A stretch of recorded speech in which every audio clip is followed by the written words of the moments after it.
Hi guys, I'm Danny, and I started a Sunday gym because I've noticed lately that people tend to go to colleges and universities without actually knowing why they're there. And afterwards, starting jobs that are unfulfilling. So I'm interviewing different professionals to see what they have to say and share their knowledge and experience with you. I hope you enjoy it. Right on, John. Welcome back. It's an absolute pleasure to have you here. How are you doing today, sir? I'm good, Denny. Thanks for having me again. My pleasure. Absolutely.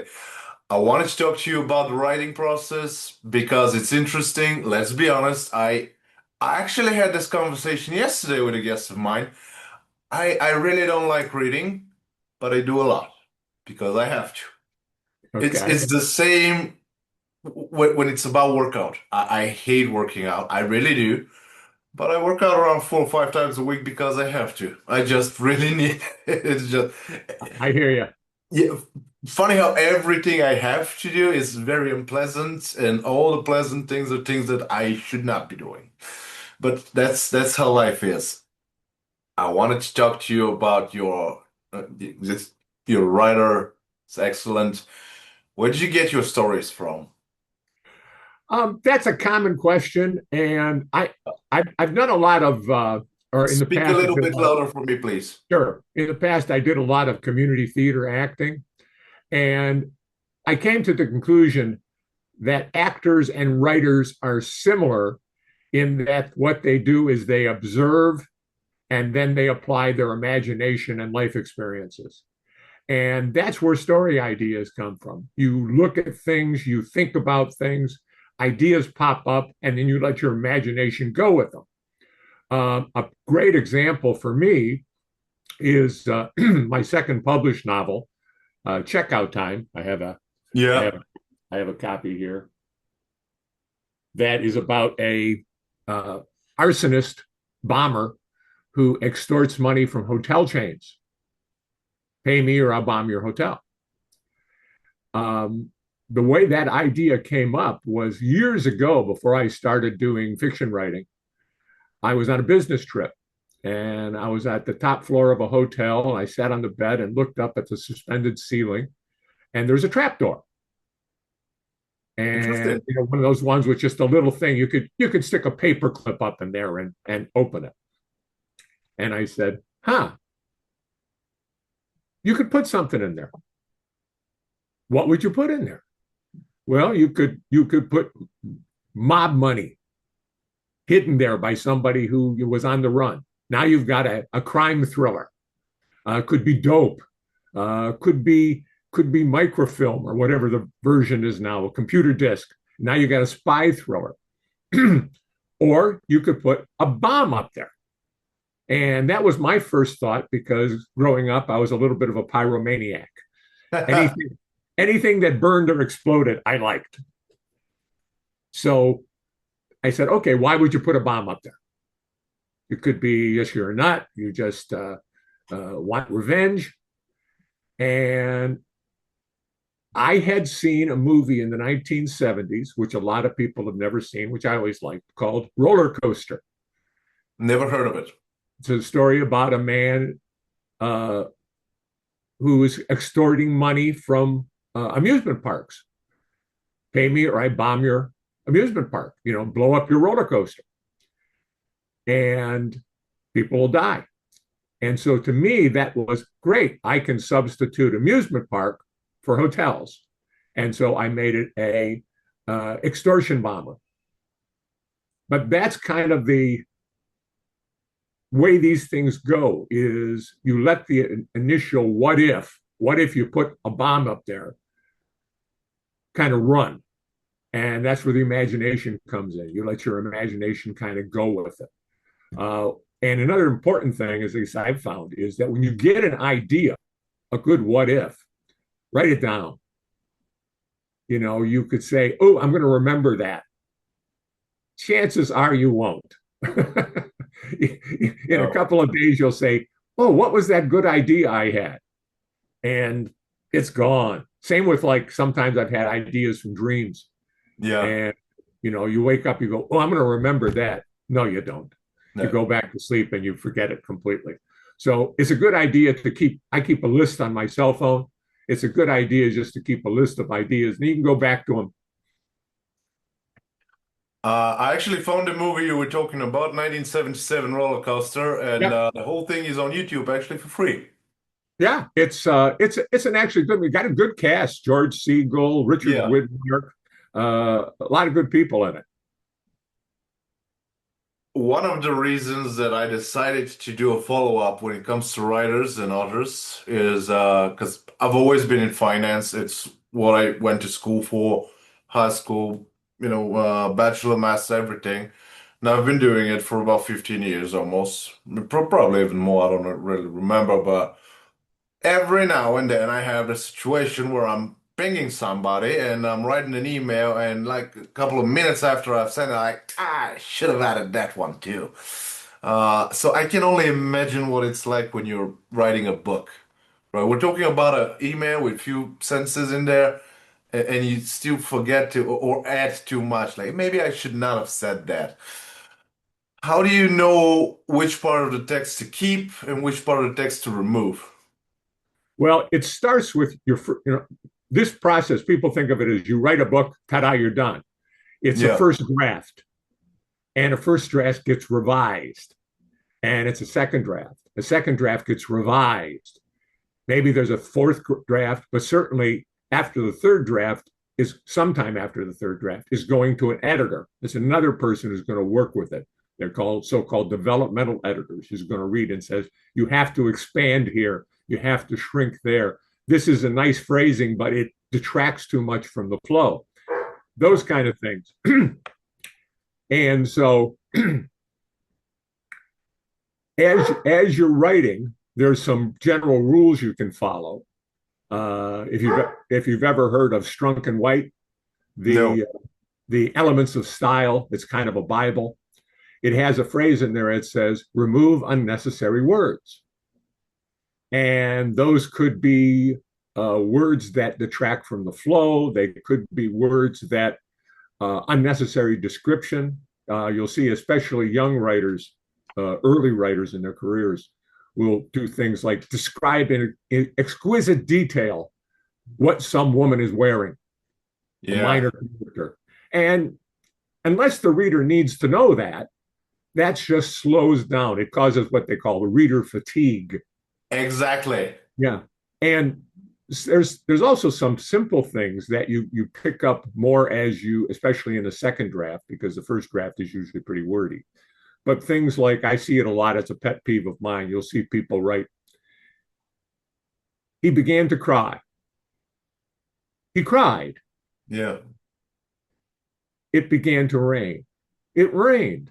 Now, unless you're going to say he began to cry but caught himself, you don't need the began, or something like his heart Jesus wept.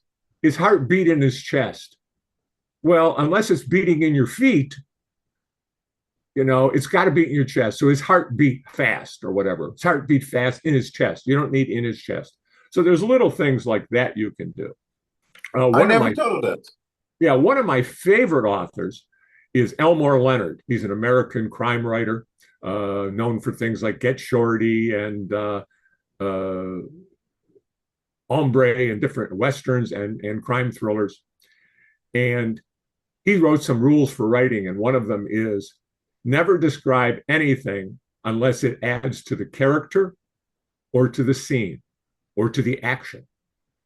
So I've heard famous writers say, I never describe a business office unless there's some particular reason to describe something in it, because everybody's been in one. Yeah. Never describe a bar room unless you want to add something specific, because everybody's been in one.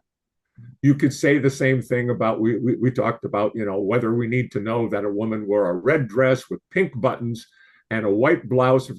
Well, maybe we need to know because of something about her, or this will be referred to, or maybe a pink button shows up later lying on the floor.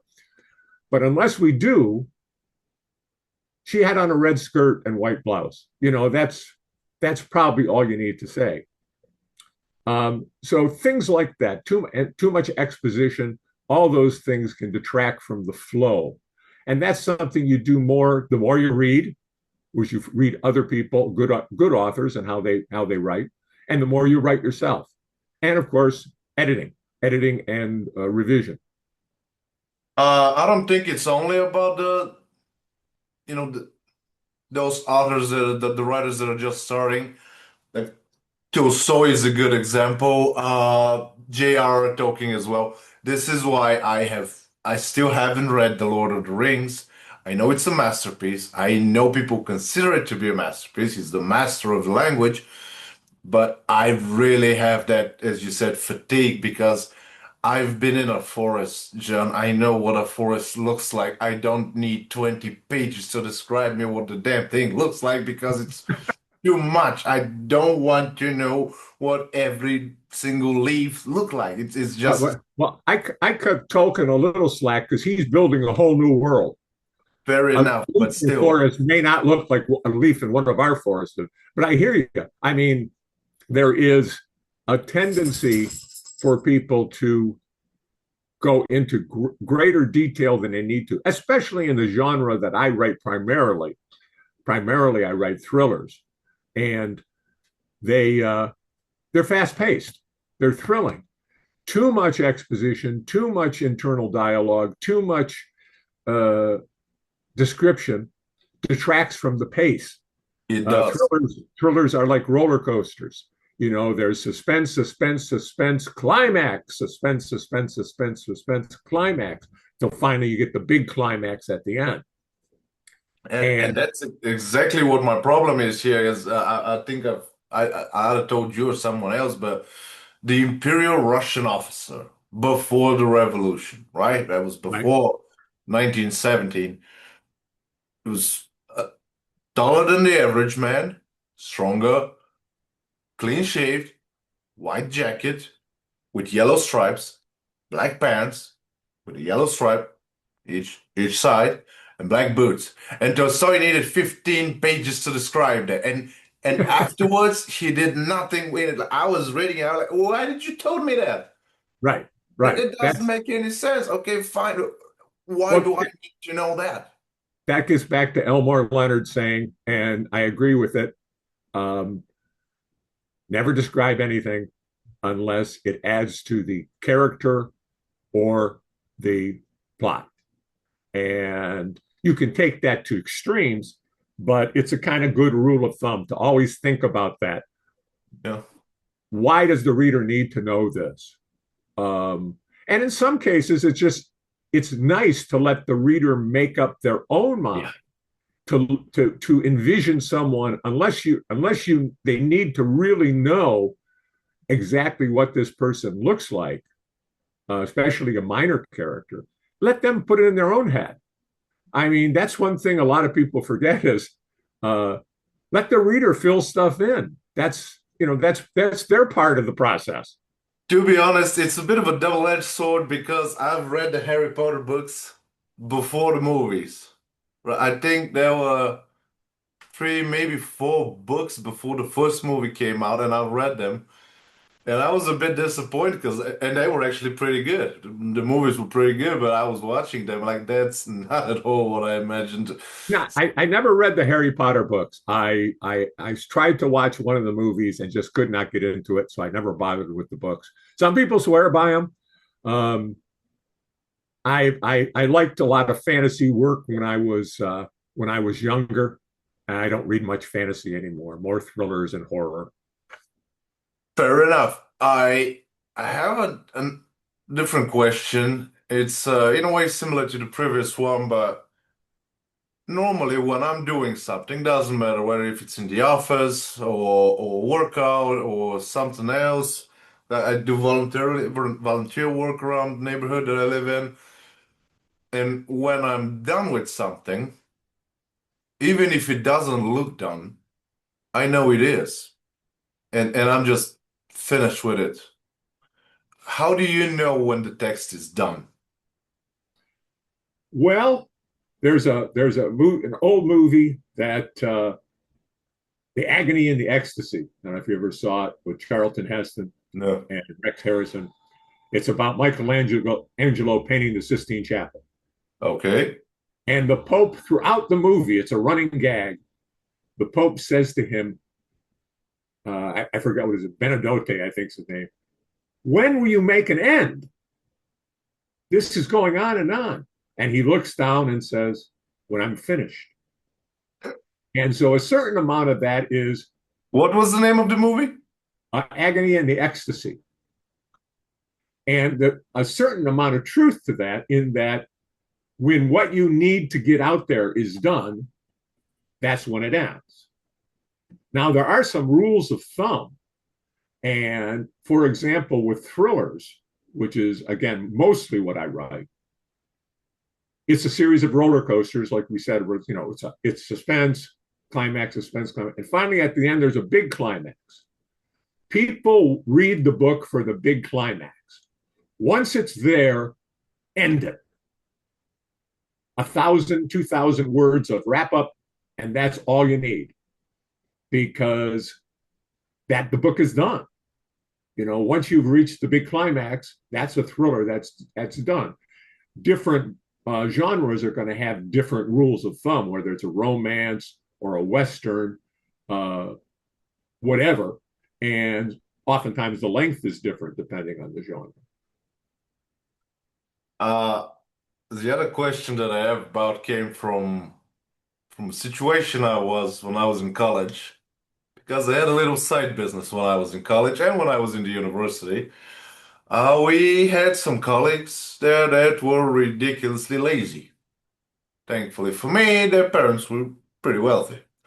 So I was writing their projects and was pretty much giving them to them, and they paid me for that. The problem is that I was mentored by very, very educated and very smart people, and I have a very specific way of describing things, very specific way of talking. You pretty much talk the way you think, and you write the same way. Let's be honest. So one day a professor called me aside. So how much? I'm like, what? Project. Yeah, I just read 15 projects of yours, so I suppose you're doing well. And and he was looking at me with that look, you can't just lie here because he already knows. If he wanted to, he could have exposed me. I said, okay, so what do you want? Nothing. Just wanted to see how you're gonna react. I'm not gonna do anything. Those people will be out of college. They're not gonna get a job with a diploma they don't know anything about. We're getting paid. They're getting, good grades, and their parents are happy. And in 10 years, this will come around and bite them real good. I just want to know how much you're making out of it. That's all. So I told him that. And yes, I was thinking about it. I do repeat myself when I talk about, let's say I'm writing emails to different people. I tend to repeat myself using same phrases and so on and so forth. How do you deal with that problem? Because sometimes it could be a problem when you start repeating yourself a lot. Right. You don't want to become a cliche of yourself, and that's part of the where the revision process comes in.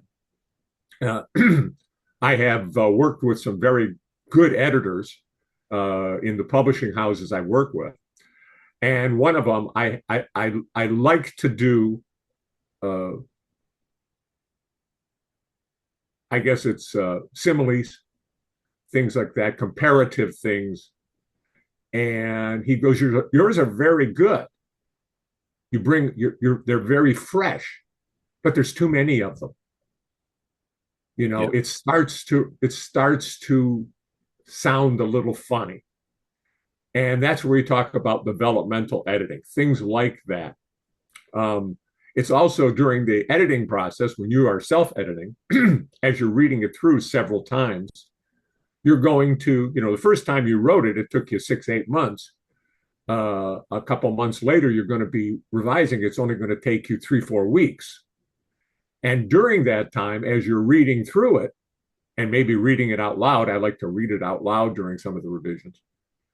You're going to say, wait a minute, didn't I say something like that before?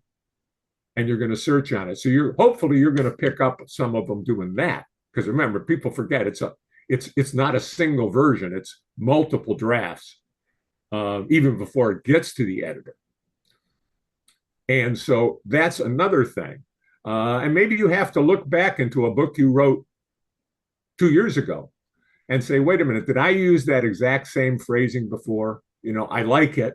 It sounds good. Maybe I used it before. And you may have to look that up, get the old draft out and search for it.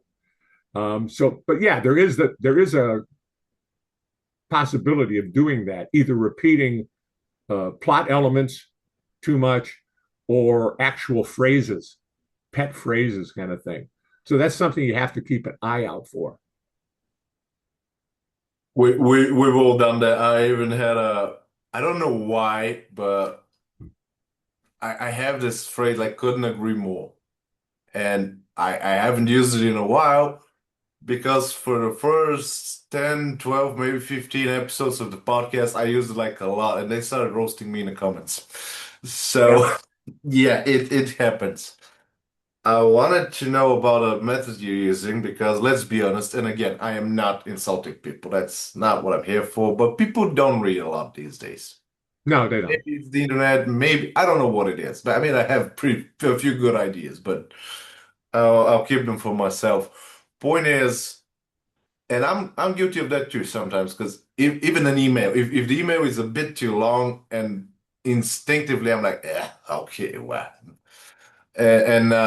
Or when I go to a meeting, that's why it's a meme, although it shouldn't really be a meme. Like, yeah, this meeting could have been an email. It's like that, yeah. Yeah, I worked in government. I know about that. Yeah. Exactly. There are How do people who you make their know career out of going to how? meetings. Say again?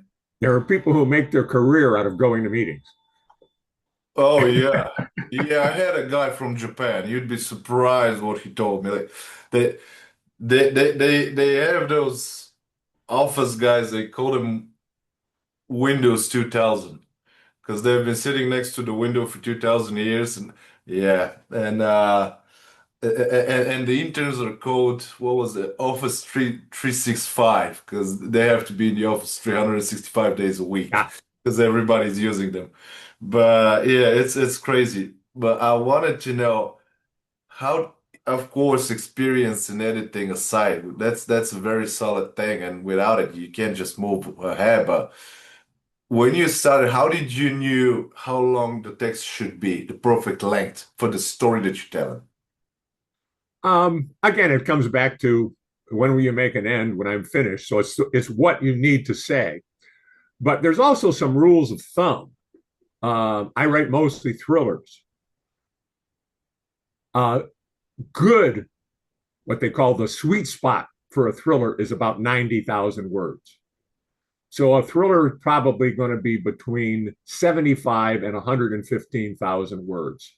115, 110, 115 is probably getting a little long. 75 maybe a little short. Um, it depends, but it's going to be different for different genres. Now, if you write romance, I'm sure there's a average length to it. And you're building basically a character arc, you're building a story, and the story is going to have high points along the way. And you can kind of judge by that when it will end. Like I said, with a thriller, you get to that last big thrill, you got just a couple thousand more pages and you're done. And, maybe leave it open so that there could be a sequel or something like that. But yeah, it's going to end when you basically accomplish what you want to write. And young writers or early writers starting out of any age, it's a good idea to check into the genre you like to write in and find out what people are expecting. Reader expectation is a lot of it. With the thriller, readers are expecting that ticking clock, that accelerating pace that goes up to the big climax. In romance, there's a standard format that romance writers use. And if you don't write in that, people feel weird. It's same with mysteries. Mysteries have a standard type of, so many clues, so many red herrings, blah, blah, blah, blah, big reveal, and then it's over. So it's best to become familiar with the genre you're writing in. And a good way to do that is number one, you should be reading in that genre, because if you like to write in it, You probably like to read it, and that's a good way to learn. And there's also you can talk to editors, you can talk to agents, and they can give you this is what the industry expects. Imagine how ignorant I was when I started interviewing people. I genuinely didn't know and didn't understand why you're going to need an editor. And my hypocrisy was so massive. Every single time when we have a serious situation, very serious, because, finance, transport, and logistics, that's what I do. And again, I've been doing this for quite a while. Even now, when I'm writing an email, or when I'm describing a project or a presentation or whatever, I have at least three people with me. I check it out, see if you're going to add or remove Right. something. And we all know one another. We've been working with one another for years, and I still need help, and they need my help for the same reason. And years later on, when I talked to a guy who's a writer, and he told me about that, and then I started thinking about like, okay, so I need a few set of eyes for something like an email or project to make it look as professional as you have to. Imagine writing a book. You can't or you should not do that on by your own. It's Right. even if you're a great talent, you really need another set of eyes. Yes, that's we all couple of things. We all think we write better than we do, and I think that's true of everybody, even great writers. Um, Secondly, it's in our head. We can't possibly read it or hear it the way the reader will, because the reader is not in your head. You Yeah. can you can try to give them a great enough picture of it, a verbal picture, so that they can be in your head. But your eyes cannot possibly see it from their vantage point. That's why number one, it's good to edit, but not immediately. For example, you finish your first draft, don't start editing the next day. Give it a few weeks, then come back to it with fresh eyes and see it from a new perspective. Uh, Read it aloud. It will sound different than you find out if you're reading it aloud and it's tongue twisting for you. Well, maybe that's going to be hard on the reader and you want to change it. Those kind of things. Um, Secondly, beta readers, writers that you know, friends who you trust, send to them and say, I finished a second draft of this. What do you think? And they'll come back with, you kind of lost me here, or this kind of slowed down. I like this, but I didn't like that. And you take that feedback with a grain of salt sometimes. You should consider it. And finally, there's the actual editor, as we talked about a developmental editor versus say just a copy editor. A copy editor is just going to look at grammar and things like that. But a developmental editor is going to read through it and say, you're going to lose the reader here. This exposition slows it up too much. You should cut this entire flashback. It's too confusing. Or put some kind of a foreshadowing in that it's coming. They'll give you a good one. And a good editor is not just, I know a friend who writes and they're pretty good. You should actually get a professional editor. And a lot of times, I've been fortunate, the publishing houses I've worked with have had good editorial staff, and I've trusted their feedback, and it's been very, very helpful. I love a good editor. Um, if you're say uh, self-publishing, you still need to hire an editor, and you don't want to hire somebody who's like, well, I'll edit it for a penny a word or something like that. A good editor, say you've got a 300-page novel, a good editor is going to charge you between $3,000 and $5,000. They won't even read it for $800 or $750 or whatever. It's a cost of doing business. Yeah. And it's if you try to defray that cost and skip it, the work's going to suffer. And the worst part about that is you're going to get a book out there that people are going to say, not so good. And the worst part about that is the next book you write, people aren't Yeah. even going to pick it up because the first one was not so good. And so I've heard lots of people say, I just like to get my work out there. It's like, no, you don't. If you really thought about it, no, you don't. Um, so, yeah, editors, fantastic. They can see it. They're trained to see it in a way that you can't. They're trained to see it like a reader. Oh yeah. My last question about this is I had another writer on the podcast, and people don't have much of an attention span these days. We get distracted quite easy. What Sure. kind of methods do you use to keep the attention? Like, for example, when I asked him that, he said, "Well, I always write in tree." Like you're describing a car, like it was a massive car, a power car, a fast car. It was a sunny day, a beautiful day, a lovely day, so on and so forth. But what methods do you use? Well, you're right that it's important to use interesting verbs. Don't write too many went, was, like that. There's the English language is fantastic for having lots of action words that really express a lot. So that's number one. But if you actually get to the say a book, you want to let's first talk about if a person sees a book, why would they want to read it? Well, the first thing is you need a good cover. The cover should be engaging. For example, uh, this is the cover for The Peeper. It's a Yeah. serial killer book. Lots of good imagery there. And that's attractive. That's what makes a person look down and say, huh. Second is the back cover blurb, the condensed advertising pitch for the book. Because we do judge the book by the cover. Right. And the next thing you're going to is, oh, the back cover blurb. Hey, that's interesting. I think I might like that. Then what people are going to do is they're going to open to the first page. So the first page has to be interesting. It shouldn't be opening with weather or something dreary or something like that. It should get their attention. If you've got them where they picked the book up or seen it online and read the first page and it's good, they're probably going to buy the book. That's number one. Number two, in thrillers, we talked about how things are fast paced. Um, Short scenes, short paragraphs tend to keep things moving quicker. Ending scenes, ending chapters, excuse me, I should say short scenes, short chapters, not short paragraphs.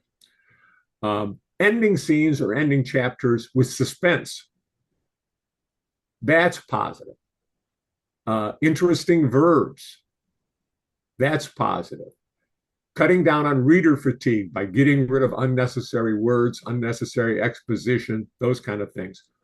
All of those things make, what they call, my books have sometimes been called page turner. Especially all books should be page turners to a certain degree, but especially with thrillers, crime fiction, things like that, they should be page turners. And like I said, the way you do that is you end things with suspense so that the person wants to go to the next section, the next chapter, to figure out, what's going to happen next. So those are some pretty standard ways, especially for thriller writing, that you can keep the reader engaged. Those are excellent advices. And John, huge thanks for being with me again. If you do have something to add, we have a couple of more minutes. Yeah, I mean, like I've said before, and I'm sure you're going to put the links there. Yeah. All my books can be found easiest on my Amazon page, jbukowskiauthor.com. You can also find them on Barnes and Noble. I have 4 out there currently: Project Suicide, Bad Pennies, The Peeper, and Checkout Time. I have 2 more under contract that are hopefully be out in the next year or so. Then we, and, then we should and do it again. what? Then we should do another episode again in a year or Oh, so. absolutely, absolutely. But one thing I want to tell people is if you read an author's work and you like it, leave a review. Get on Amazon, leave a review. It literally takes you 5 minutes. I've But never done that. it means a lot to authors, both personally, it's nice to see that your work's appreciated, but also uh, it matters where Amazon places things. Uh, Okay.